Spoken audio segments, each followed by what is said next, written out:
Hi, I'm Jared Levy. I wanted to welcome you back to Westwood's new strategy series where we highlight different market segments, discuss market climate, strategy, and how investors can best position themselves using different asset classes.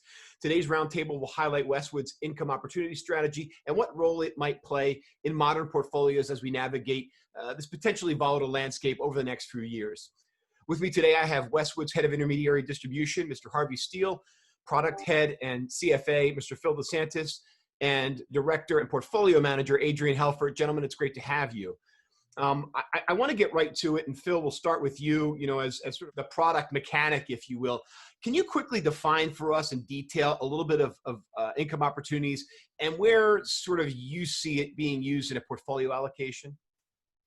Thanks, Jared. I would define Westwood Income Opportunity as really your core tactical asset allocation play. This is a strategy that's aiming for an attractive return profile, consistent income level, and it's really an allocation tool that can be used to help manage downside risk. What distinguishes income opportunity in my mind when I think about a lot of the different themes that you can invest in out in the marketplace is how the strategy aligns its top-down macro views with bottom-up security selection. So the end result is typically a well-balanced portfolio across both stocks and bonds across a range of asset classes that gives you a broader range of return drivers. And that's why it's different than a typical risk parity play or a typical pure macro play. From an advisor perspective, I think advisors recognize in this market today, the portfolio is going to have to work a lot harder going forward to outperform your traditional 60-40 or to manage downside risk. Yeah. I see income opportunity as either you can use this strategy on the fixed income side of the equation inside of a portfolio or on the equity side of the portfolio, depending on what you're trying to achieve. So Harvey, I want to bring you in here. You're a guy kind of focused heavily on understanding the needs and behaviors of the typical asset manager. If you're an RIA, using, let's say, a heavy dose of ETFs, for your equity, U.S. equity portion of a portfolio, how do you shift your logic to include something, like multi-asset income opportunity, something like that? Sure. Thanks, Jared. I think if you're an RIA or you're an asset allocator in a wirehouse, independent broker dealer, what have you, you've been using ETFs predominantly to get broad-based cap-weighted exposure to stocks, bonds, and other things. I think the challenge is, as the markets shift, you're not really making a choice as to which part of the capital structure you're investing in. So you might not be looking at preferreds or convertibles or any of these things that a multi-asset PM could do. And it's worked really well. I mean, interest rates have gone straight down. We've talked about that. Fees have expanded for the last decade or so. But I think at this point, the capital allocation decision has changed into how you're going to invest in the company. And the broad-based indexes make that difficult to really do without some outside help.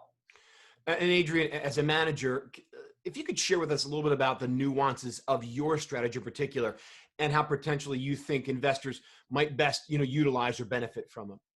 Sure. Well, there are two main pieces, one of which is we are bottom-up multi-asset, which means I take a strong signal from looking at individual companies, countries, and sectors and saying where we think the value is, how much value is generated, and using that as a signal to drive how we should be invested. Should we be prepared for a rainy day, or should we be the sun's out and we can get out?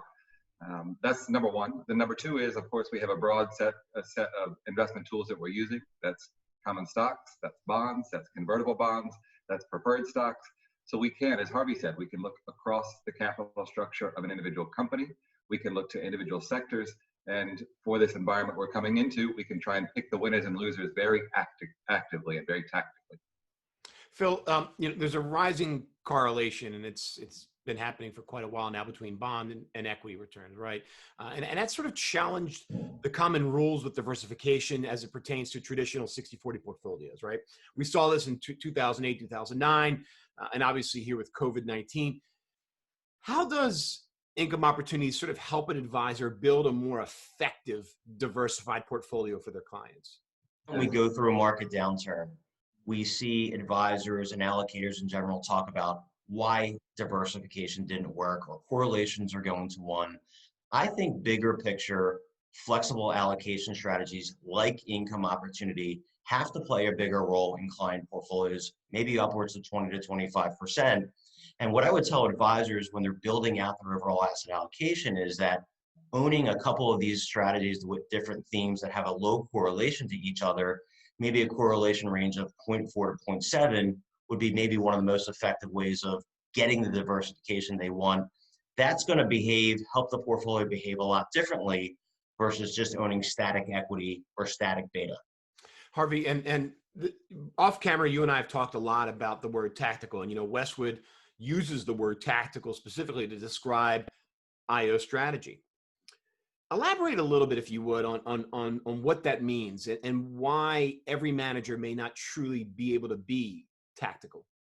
Jared, that's a really good point. I actually want to highlight a huge problem here with the category. So we live in the Morningstar 30 to 50% equity allocation category. It's massive, about $300 billion. There are 5 managers that control over 60% of the assets. And I think financial advisors hire these managers to go anywhere, do anything. But the challenge has been they haven't gone anywhere or done anything in a decade.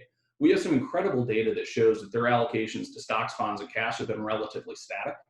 And I think now, if you're looking at what it will take to drive returns, to Adrian's point and to Phil's point, you have to look at different parts of the capital structure. You have to be tactical and rotate through sectors of the investment universe to drive returns.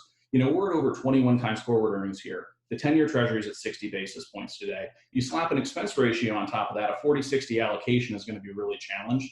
So I think folks absolutely have to find the folks that have been able to deliver value through their capital allocation decisions and their sector allocation decisions versus just this buy and hold, which now might be buy and hope.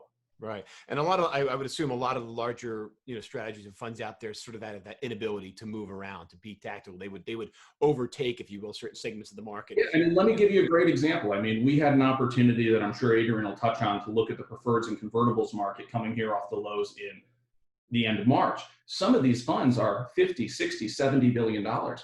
If you wanted to take a 20% preferred position, for example, you'd become one of the largest preferred managers in the world simply by making an allocation in your fund, and the liquidity just isn't there to do that efficiently. And that's assuming you have the expertise, which some of these funds do not because these markets have been closed to them for so long. That's a good point. Lastly, Adrian, I want to wrap with you.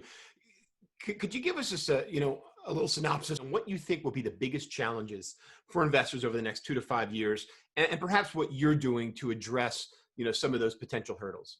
Sure. I think there are really 2 big challenges that investors have. We are in a very low interest rate and a low prospective return world. Let's not kid ourselves and say this is going to all of a sudden be a massive V-shaped recovery in economic growth, which means there are going to be winners and losers, but the broad S&P 500 is going to remain reasonably depressed for a while. So when you pick winners and losers, that means looking at individual companies that are going to change their business model to adapt to the new reality. Companies don't just sit still. They think about how to drag those consumers back in, how to get them back into the restaurants or the movie theaters or the shops so they can feel comfortable in what they're doing. And we're seeing companies that are adapting to this and able to capture that in their earnings. So the first is finding those that are going to be the winners versus the losers and taking advantage of a big differentiation between countries, sectors, and individual companies' performance. The second is, as you mentioned, correlation between bonds and stocks. In the medium term, that's going to be a concern because bonds are generally a ballast for the investor's portfolio. They are offset and are risk weight.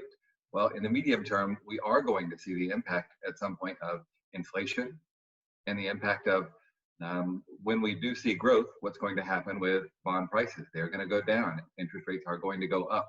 And the ballast will no longer be there. So we can see more volatility in an area that traditionally is a ballast. For us, that means looking broadly as we are more broad in our investment tool set to say there are other areas where we can capture ballast and income.